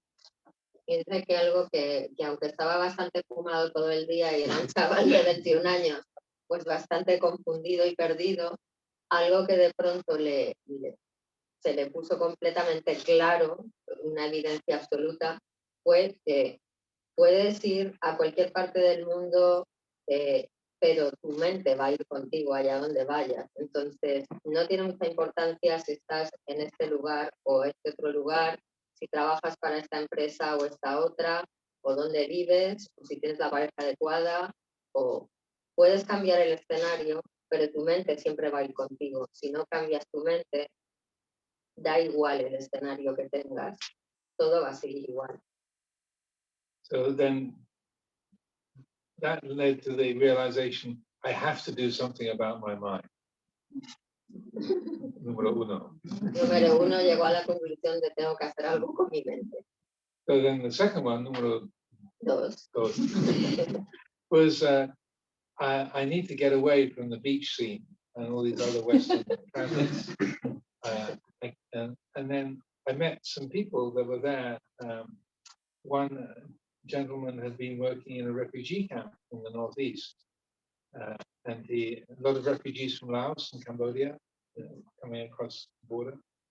And he said, in the northeast of Thailand, no one speaks any English. There's no beaches, there's no mountains. There's no tourists go there. But the people of the northeast of Thailand are like the salt of the earth. They're the most wonderful people that you're likely to meet. And so I thought, oh, yeah, sounds great. And then he then gave me a contact, one address of some doctors he worked with in Ubon province, and said, if you go and see these people, then they'll give you a place to stay and you can explore the area. So I thought, oh, great, that's what I'll do. So cut a long story short, I took off to Ubon province and then showed up at this house where these people live. Y la segunda conclusión a la que llegó fue que tenía que alejarse de la playa y de esa gente con la que estaba en la playa. Y aparte de los hippies que fumaban marihuana, se encontró también con un señor que vivía en el nordeste de Tailandia y que se ocupaba, estaba trabajando en un campo de refugiados que llegaban desde Laos y Camboya. Y él le dijo, bueno, si quieres cambiar de escenario, puedes ir al nordeste porque allí no hay playas, no hay turistas, no hay montañas, no hay nada de nada, pero la gente que hay allí es fantástica, es la sal de la tierra. Y te puedo dar el contacto de una familia que vive en Ubán y ellos te van a acoger y ya desde tu casa tú puedes explorar la zona y tal. Y es lo que hizo, se marchó al norte, fue a casa de esta familia. And And I assumed I would just start there and just wander in the northeast and see what I could find in terms of spiritual life. Up to that point, I had never even read a Buddhist book. I got the impression that Buddhism was, of the world religions, it was the most antiquated and kind of stuck in its old useless traditions. But I didn't know anything about it. But I had that impression, oh, Buddhism sounds awful.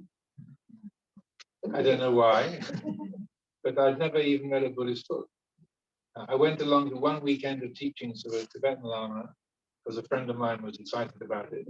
I sat there and thought, oh, nice looking people look peaceful, but straight over my head. Never followed it up. So I knew nothing about Buddhism and had no interest in Buddhism in particular and didn't like rules or organized religion. I thought I'd find some kind of shaman, kind of like Don Juan in Carlos Castaneda's book, the Sorcerer's Apprentice. That was the kind of thing I was imagining. So when I got to the house, then I was told, oh, the people whose address I was given, they were away.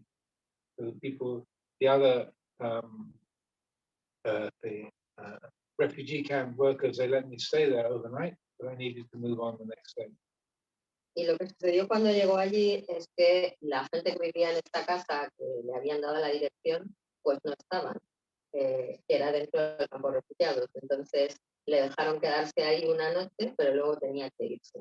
Y hasta ese momento él nunca había leído un libro sobre budismo, toda su relación con el budismo había sido en Londres acompañar a un amigo a una conferencia de un lama tibetano y donde había gente pues muy tranquila, muy estupenda y tal, pero él le pasó por encima esta historia, no conectó con ella y además él pensaba, aunque no sabía nada del budismo, pero él pensaba que de todas las religiones era la más anticuada y la más inútil de todas. No se podía basar en nada porque no sabía nada de ella, pero era la idea que él tenía en la cabeza y él lo que imaginaba es que en este viaje él iba a encontrar a un chamán tipo el Don Juan de Carlos Castaneda y convertirse en su aprendiz. So when I got to the house and I talked to the people there, then they said, okay, you can stay, one night, but you need to move on. And then I thought, okay, well, fair enough, okay, no problem. And then I was asking one of the people there, one of the nurses, English nurse, who was working there, are there places to visit around here? Any kind of things to go and see, or places I could go to move on from here? And she said, there's this Buddhist monastery where these Westerners live, about 10 kilometers away. Wow. We were just there last week because it was Christmas and we were taking the Western monks as Christmas presents. Everyone gets together. There's so few Westerners in that province, so they all get together, even though they're Buddhists. And they're from Western backgrounds, so everyone would gather for Christmas. And so she wrote down the address and the abbot's name as best she could remember. And so maybe you can stay there. And I thought, well, okay, maybe 2 or 3 days. The mental image of a monk was like what they call prune-faced ascetic. I thought maybe 2 or 3 days max. But I'm an anarchist. I don't do rules. I don't do institutions. That's my thought. Pues lo que sucedió es eso, que esta gente no estaba y entonces la gente del campamento de refugiados le dijeron, te puedes quedar, pero solo una noche y luego tienes que irte a otra parte. Y él dijo, bueno, pues bien, una noche. Y había en este campamento una enfermera inglesa y le preguntó, bueno, pues ya que estoy aquí, ¿hay algún sitio en los alrededores que merezca la pena que yo vaya, que visite, pues para seguir moviéndome? Y le dijo, pues mira, a 10 kilómetros de aquí hay un monasterio budista donde viven algunos occidentales y no recuerdo el nombre del abad, pero a lo mejor te puedes quedar allí con ellos. Y precisamente acabamos de estar hace unos días allí porque ha sido Navidad y bueno, como hay muy poca gente occidental en esta zona, aunque ellos son budistas, los del monasterio, pero nos reunimos a celebrar la Navidad y les hemos llevado unos regalos. Entonces le dio la dirección de este monasterio y él pensó, bueno, vale, voy, y me quedo 2 o 3 días como mucho, ¿no? Porque él tenía la idea de que los monjes eran una gente así, con cara de pasta, y como que no le iba para nada esa historia, ¿no? So I made my way to the monastery and then so to my surprise, it was the same white middle-class educated Western again, but as I got to talk with people and heard about the place, then I was really struck because these seemed to be the most sane people I'd ever met. And even though they come from the same background as myself, they'd given up all the sex, drugs, and rock and roll, but they seemed to be very practical and very down to earth. They had a very rigorous life, like getting up at 3 o'clock in the morning, getting up at 3, not staying up till 3. Waking up at 3 in the morning, 1 meal a day, and then just on a grass mat to sleep on. And no sex, no drugs, no rock and roll, no supper. and yet they seem to be so at ease and straightforward. And they weren't trying to convert me. They were rigorous, but they were not fanatical. Y entonces se encontró fue al monasterio y se encontró efectivamente, allí había gente, había occidentales, pero era igual que había encontrado en otras partes de Tailandia, eran occidentales de clase media, blancos, y pensó, vaya por Dios. Pero se dio cuenta de que esta gente eran completamente sanos, venían realmente de donde él venía, de sexo, drogas y rock and roll, pero eso había quedado atrás y se habían convertido en una gente muy disciplinada, muy rigurosa, que se levantaba a las 3 de la mañana, no se quedaba atrás. Y bueno, y no intentaban convertirle al budismo ni nada, ¿no? Y esto le llamó la atención. So that was really striking to me. They were very dedicated, obviously, in their way of life, but they weren't trying to make converts. They would say, you want to stay here? Fine. If you stay here, you can, as long as you like. If you want to stay here, you have to keep the rules. Don't want to keep the rules? Bye-bye. But it was very open, and that was different. And also, they didn't want to get anything from me. There was no charge to stay there, no suggestion of you should give to help the temple, but rather you can stay here if you want the rest of your life, as you like, or not. It's your business. I thought, wow, that's different. Y le llamó la atención que pues ellos eran muy rigurosos, seguían sus reglas y tal, pero no eran en absoluto fanáticos y tampoco le pidieron nada, no le pidieron dinero por quedarse ni nada. Bueno, pues si te quieres quedar, eso sí, tienes que seguir una serie de normas que tenemos y si no las quieres seguir, pues te tendrás que ir, pero si te quieres quedar, te puedes quedar el resto de tu vida si quieres, ¿no? Era como una gente muy abierta. So the people impressed me, not just the Westerners, but also the local villagers. Even though they didn't speak any English, they had the same kind of manner of being very down to earth, very easy, very friendly, and so there was that quality of peacefulness and ease around people.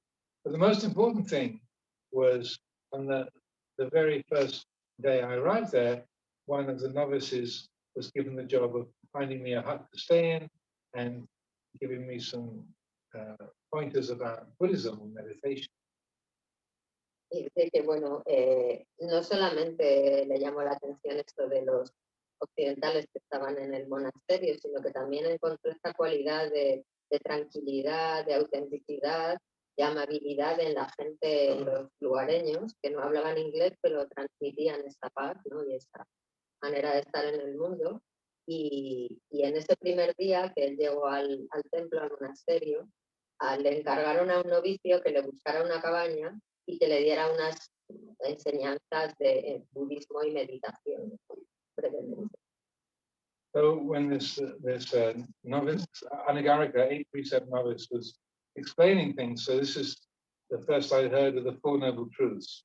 So he said that he was from Australia. The Buddha said, life is suffering. I said, well, that's rubbish for a start. De que ese novicio era australiano y entonces le dijo, bueno, el primer principio del budismo es que la vida budista es sufrimiento. Y dijo, vaya, pues empezamos bien. Buddhism is stupid. El budismo es una estupidez. But he went on patiently to explain.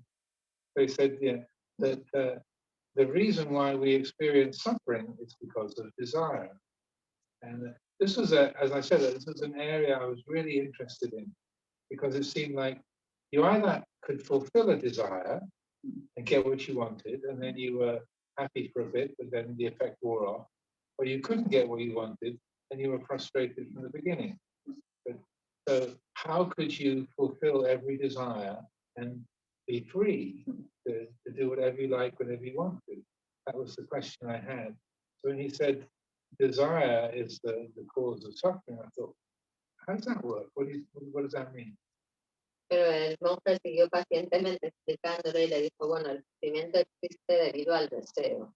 Y él siempre se había preguntado, bueno, si tenemos deseos y los realizamos, estamos contentos con esto, y si no los realizamos, estamos frustrados. Pero incluso cuando realizamos los deseos, a veces no estamos felices del todo. Entonces, ¿qué pasa con toda esta historia? Y cuando el monje le dijo, bueno, el origen de todo sufrimiento es el deseo, esto le llamó la atención. So he explained, desire is a liar. Works very well in English. Desire is a liar. So when you desire something, then there's a feeling, I have to get this in order to be complete. If I get it, then I will be whole. But it's a lie. There'll be some temporary satisfaction, but it can't possibly complete you. And so that's why the desire is lying. So when a desire arises, you can let go of it, and then that's how you come to the end of dukkha, the end of suffering. I thought, that's really stupid. You still haven't got what you want, so how are you better off? So that was how I related to the instruction of the Lord. Entonces, realmente le dijo, bueno, es que el deseo es una mentira en realidad, porque no porque vayas a conseguir lo que deseas, esto te va a convertir, te va a hacer que te sientas completo, que te sientas realizado. Entonces, si tienes un deseo, es mejor que lo dejes pasar. Y él pensó, pero bueno, esto es una estupidez, porque si lo dejo pasar y no hago nada por él, entonces, ¿qué sentido tiene todo esto? ¿No? Y esto fue su primera relación con las enseñanzas budistas. But I thought I was staying there and that I should give it a try. And so at evening in meditation, I sat down and I'm trying to follow the instruction to follow my breath and concentrate. My mind was all over the place. But then I noticed, this thought. It was evening, there was no food allowed in the monastery in the evening. So I felt hungry. So I had the thought, I'd really like some pineapple. I thought, okay, this is a desire. Right? He said, okay, watch the desire. Okay, I want some pineapple. I haven't got any pineapple. Well, there's the desire. I haven't got what I want. How does this help? Buddhism is really stupid. Entonces, pero dijo, bueno, no entiendo mucho esto, pero me voy a quedar aquí por lo menos esta noche y a ver. Y entonces fue a la meditación. Y claro, en el monasterio no estaba permitida la comida por la noche y él tenía hambre. Y pensó, bueno, yo ahora me comería una piña, pero no tengo ninguna piña. Entonces tengo este deseo, pero no lo puedo cumplir, no lo puedo realizar. ¿Y qué es todo esto? Pues esto es una estupidez. And then, about 10 minutes later, I'd been distracted, my mind was wandering different places. And then I came back to focus on my breath. And I noticed, that feeling of wanting some pineapple is gone. And then it hit me. I didn't get the pineapple and nothing is missing. Oh. And that's why I'm a Buddhist monk. Y entonces, pero bueno, siguió ahí sentado, concentrándose en su respiración y 10 minutos más tarde, de pronto se dio cuenta de que el deseo de comer piña había desaparecido totalmente.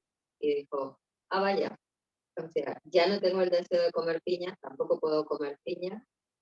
Esto es fantástico. Y esa es la razón por la que se hizo mujer. I want to ask you something. It was part 2. That was a long preamble.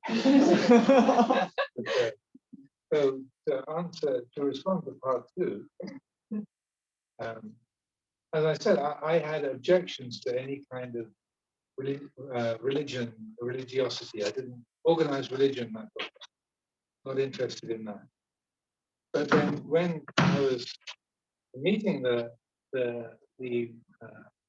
monks in Thailand, and particularly meeting Ajahn Chah, and he was famously strict as a monk and very orthodox, very traditional in the way he did things.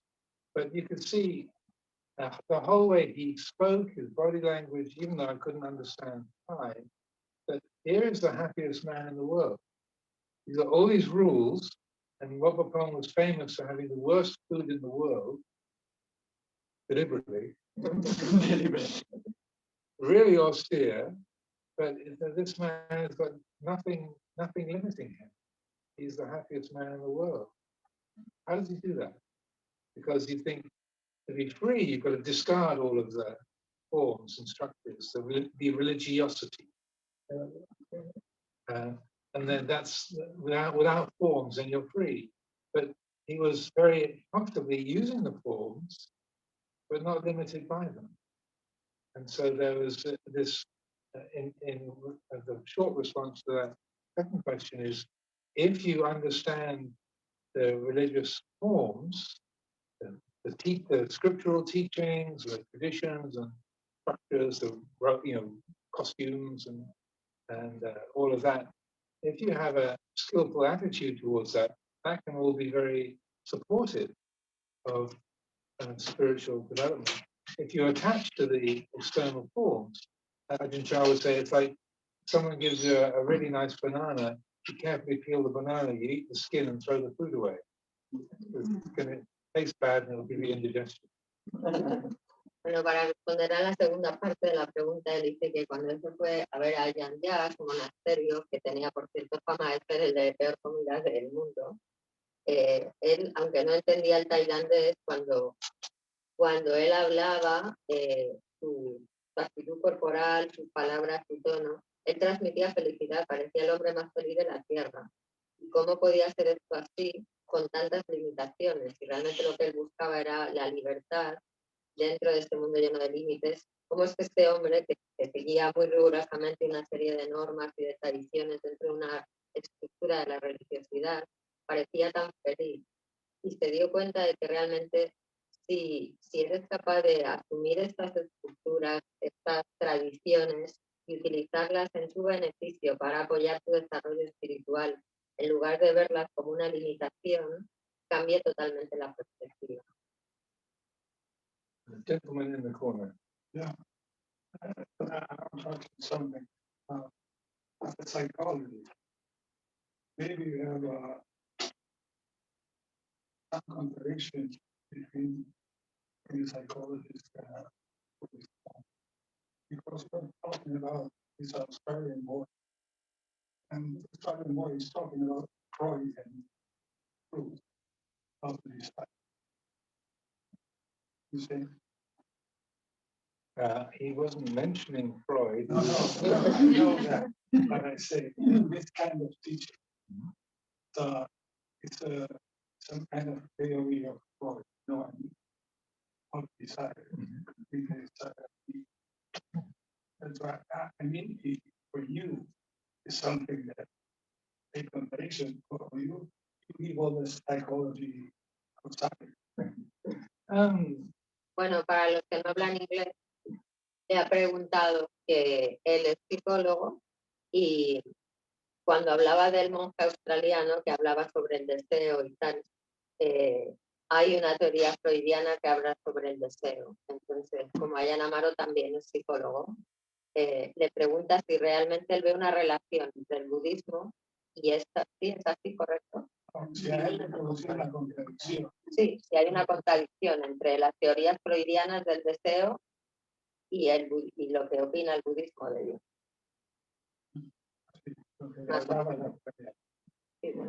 I would say some aspects of Western psychology or Freudian psychology, I feel are compatible with my experience and Buddhist practice. Some are not. In the first year of psychology studies, we had a lecture on Freud. The lecturer quoted the denouement of the interpretation of dreams, one of Freud's very early books, and it says something like Freud finishes the book by saying, the best that my method can do is to transform your neurotic misery into ordinary human unhappiness. And when I heard that from the teacher, something in me went, no, we can do better than that. And, you know, I was 18, I'm ready to argue with Freud, you know, but I was, you know, and, there's something, it was a very intuitive sense that we can do better than ordinary human unhappiness. And that what I found in Buddhist practice, there's a lot of insights, I would say, in transpersonal psychology, also evolutionary psychology, even though that's been somewhat misused by various people, I would say. But generally, evolutionary psychology, I find there's a lot of insights that really match Buddhist practice and Buddhist understanding very, very closely. Gestalt therapy. Yeah, there are some Gestalt methodologies that I use. I kind of copy and develop my own style of using. Fritz Perls himself was not a great example of good Buddhist behavior. I used to teach at Esalen from time to time, and Fritz Perls used to live there. He's a brilliant mind, but not incredibly responsible in terms of behavior. I can tell you some more stories if you like. So Fritz Perls was a genius in some respects, but also like many great thinkers and great people that they had some psychological shortcomings. Like I would say, David Bohm is a theoretical physicist, and he literally wrote the textbook on quantum mechanics, quantum theory. He experienced such terrible depression, and I quote him in one of my recent books. Brilliant, insightful understanding, but he had such terrible depression. He was planning to get a brain surgery to have kind of not exactly a lobotomy, but having electroshock therapy, trying to deal with his depression. So incredibly insightful, brilliant, and I'd say absolutely on the mark, but not able to use those abilities to deal with psychological states. So I would say in the Western psychological field, there's a certain amount that is of value, a certain amount that's not, and we have. Bueno, dice que hay puntos de conexión, a veces hay puntos de conexión entre la psicología o la psicología freudiana en particular y el budismo, pero no siempre. Por ejemplo, en la psicología transpersonal o más concretamente en la psicología evolutiva sí que hay bastantes puntos de contacto entre el budismo y este tipo de psicología. Y luego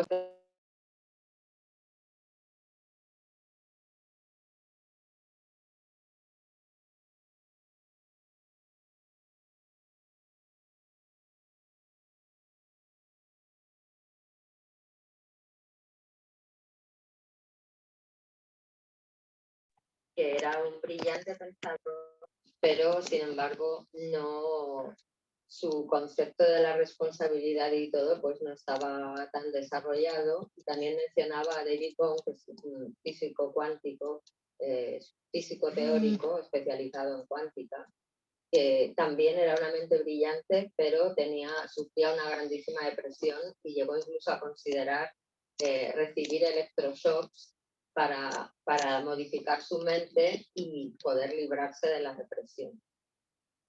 Entonces, sí, ha dicho, pero no lo he cogido ese nombre. Ese,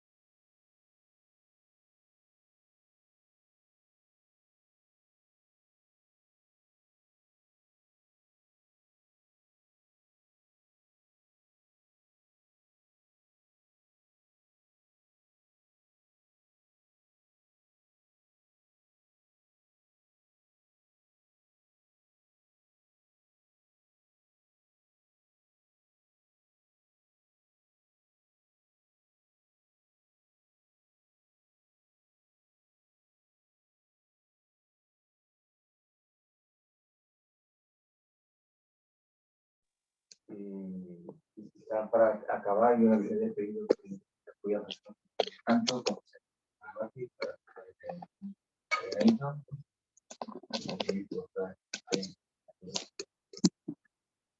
Yes.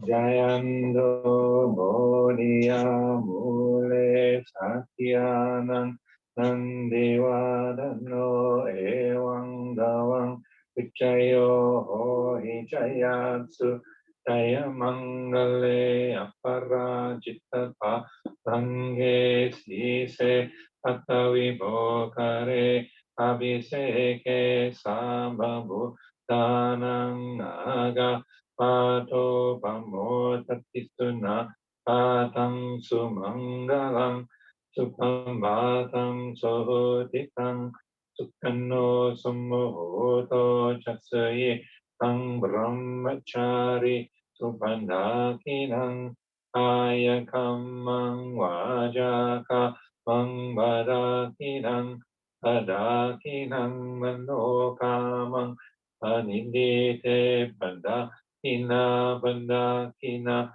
nikakwana labang kare adakine.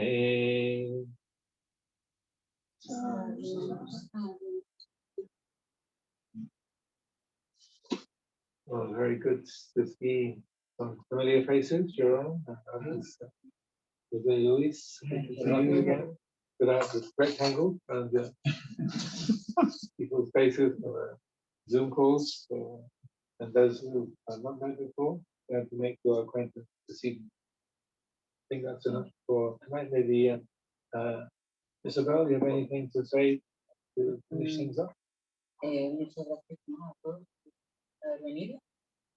Y bueno, que ahí tenéis los libros. El conocimiento es muy importante, pero también es muy importante la práctica.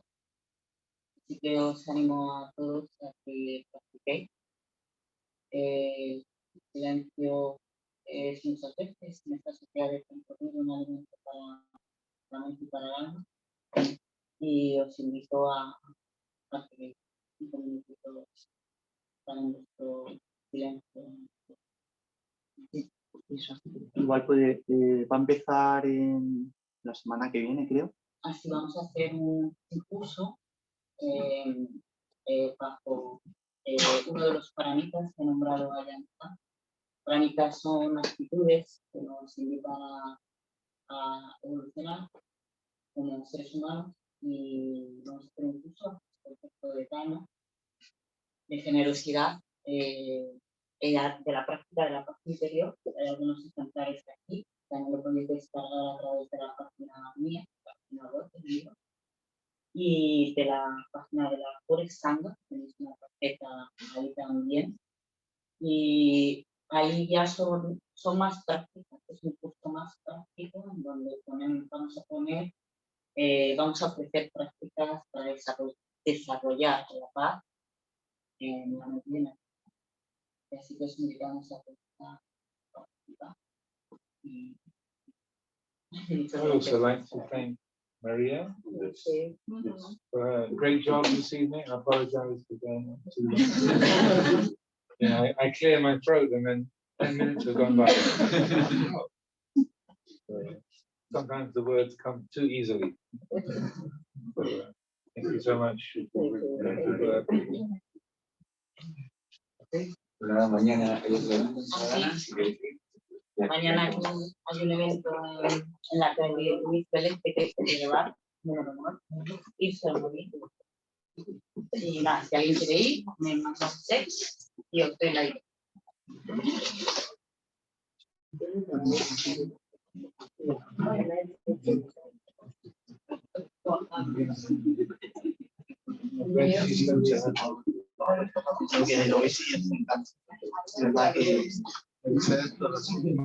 Sí.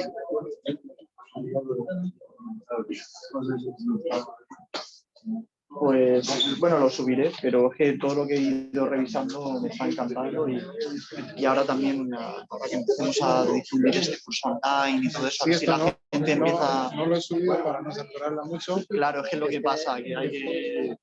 Que vaya pasando esto de... Fíjate, que siento... Qué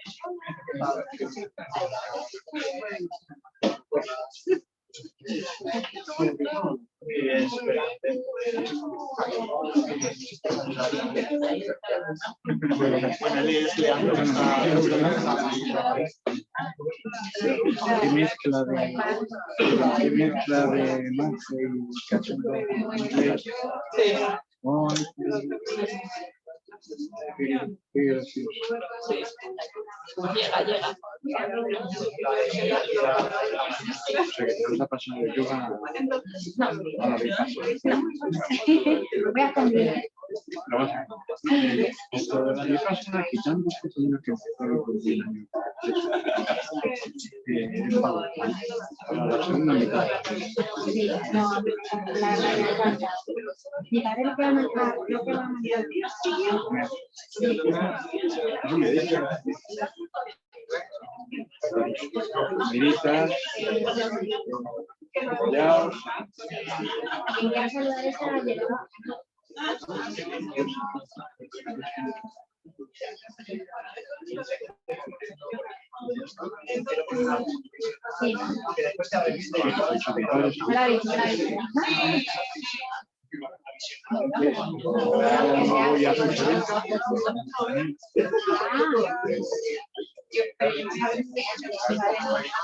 No, no, no. Porque no sé si me sirve de Venga,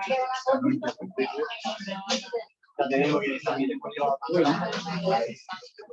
Venga, bueno, se le diría bien.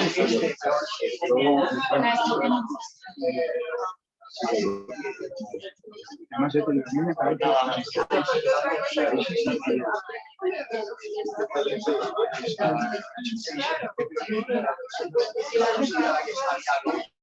que 44 años.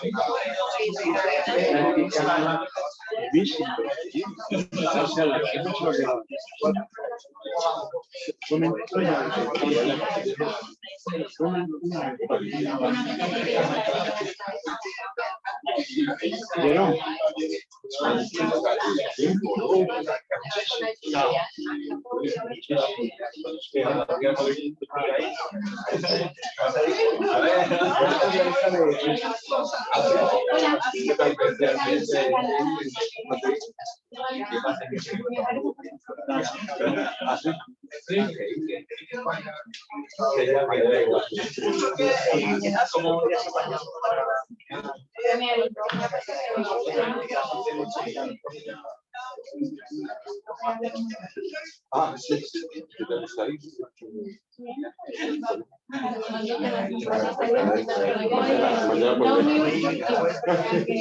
No sé, ya un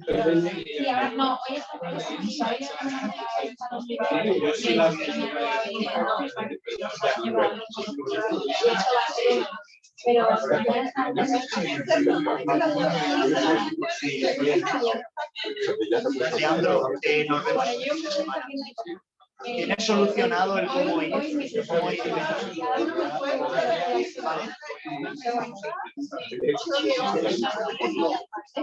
No, no.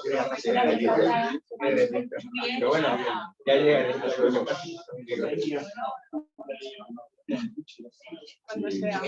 Ya hablaremos. Pues,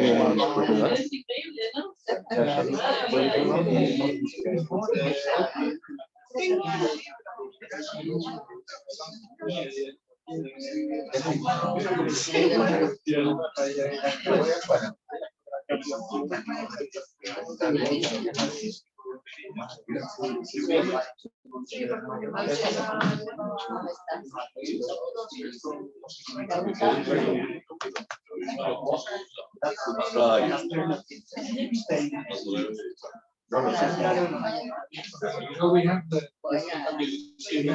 A lo que la gente va es que si no se te fija. ¿Qué tal tus clases de meditación? Online, está clases La que veremos es sábado. Ah, sí, porque así me dijiste sábado y domingo. Ha venido Amaro. Igual no se ha quedado. Ah, bueno, de todas maneras es que porque yo la iba a avisar y cuando hiciste el presencial de San Domingo, me di cuenta de que estaba en la India. De viaje a la India, de pronto la iba a mandar en email. Y no tenías esto de seguro que te has enterado y de pronto digo, se están ahí todavía. Es que me mandó una foto no para. Pues muy bien, irás online también.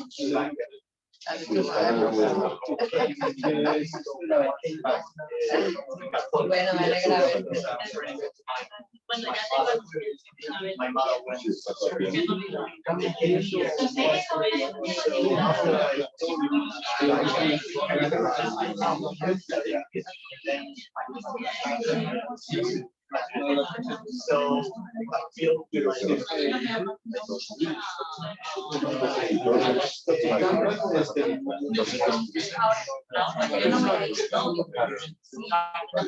no puedo, tengo que trabajar ya en casa. Pero espera, Diego, te quiero presentar.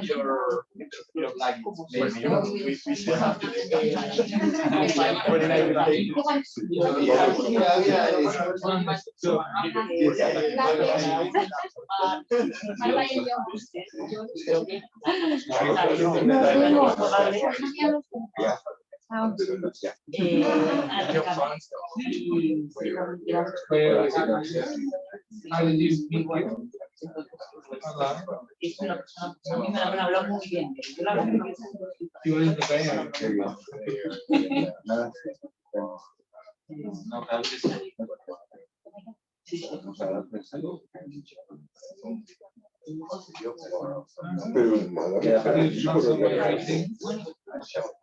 So what would you teach here? Pero si ya organizas tú.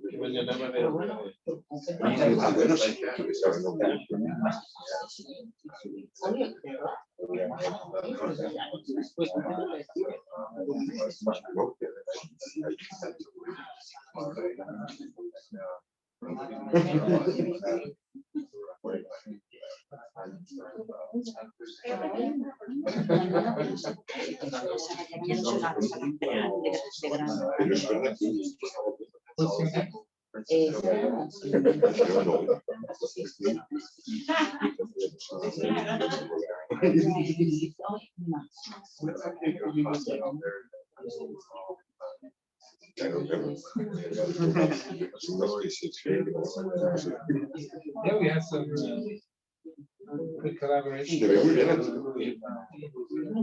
Very distinct voices. Yoga Anandamaya, myself, learn voices. Oh wow! Campaign to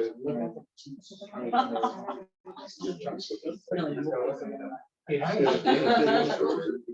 Well, that's why when I was in England,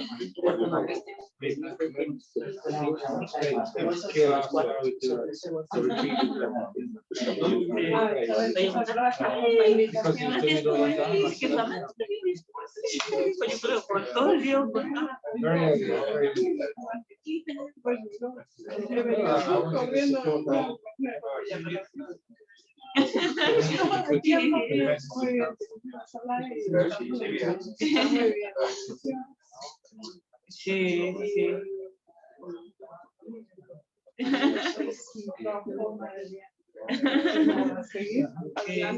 Ahí estamos.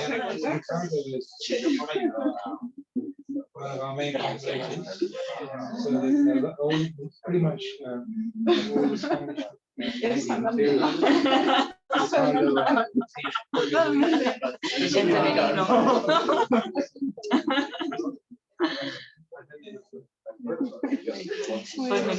Pues nada. ¿No?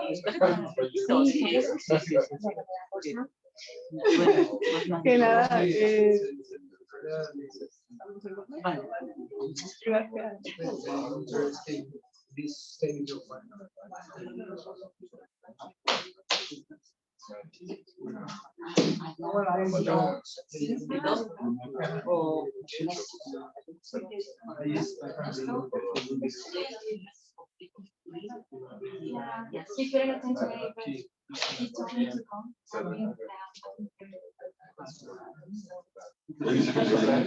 I'm so happy that you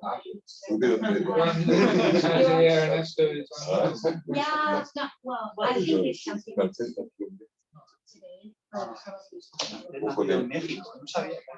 But I'm just going to represent. Thank you so much. It was so inspiring and Estoy comunicando esto. Pero ¿dónde vives tú? So are you speaking tomorrow? Well, we're under the flag of Yeah. Yeah, I think that we also. Yo India. Qué bien. Una pasada, ¿no? India, no. Brutal. Yo estoy no quiero coger tarea, pero sin que nadie lo sepa. Yo creo que la voy a transcribir, porque yo creo que habla de aspectos de su vida que nunca lo había visto. Sí, yo tampoco la había Entonces, igual estaría guay ahí tenerlo. Y sobre todo el tema del trabajo en equipo también. Eso ha sido brutal. Con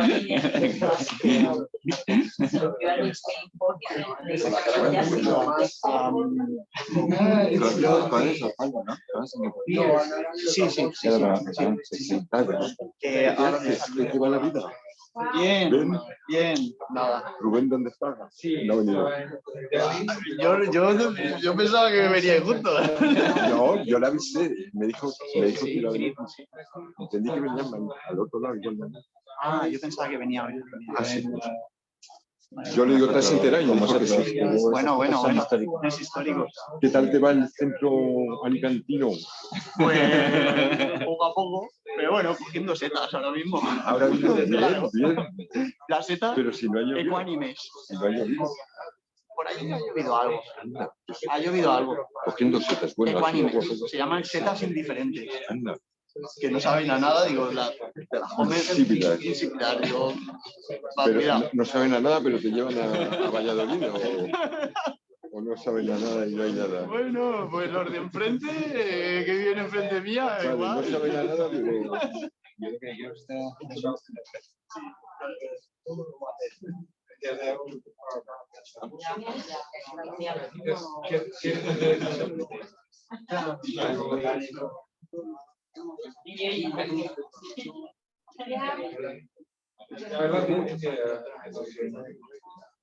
I was 45.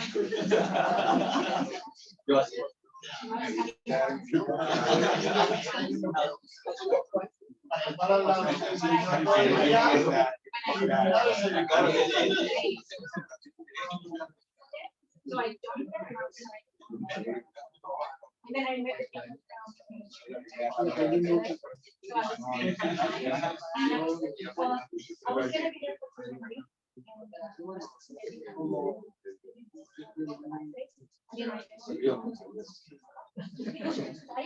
Because we know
Claro.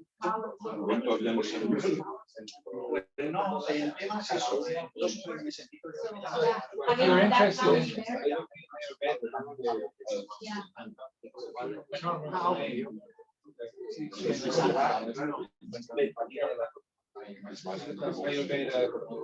Yeah, I'll find it. Yeah, I think we all need.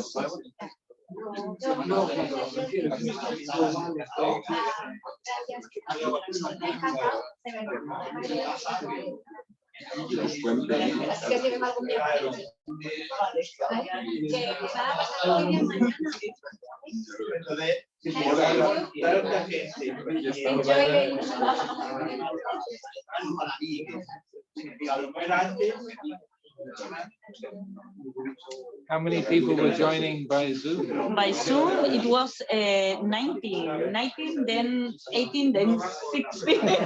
But at the last minute, it was 15. So it was good. It was good. Because I think at home it's more difficult because maybe someone called you, or Dina is ready, or things like that. Your sister is teasing the dog.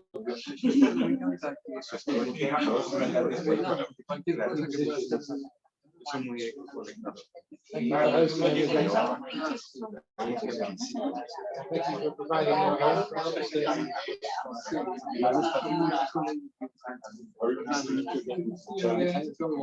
Voy a apagar esto, no lo he apagado.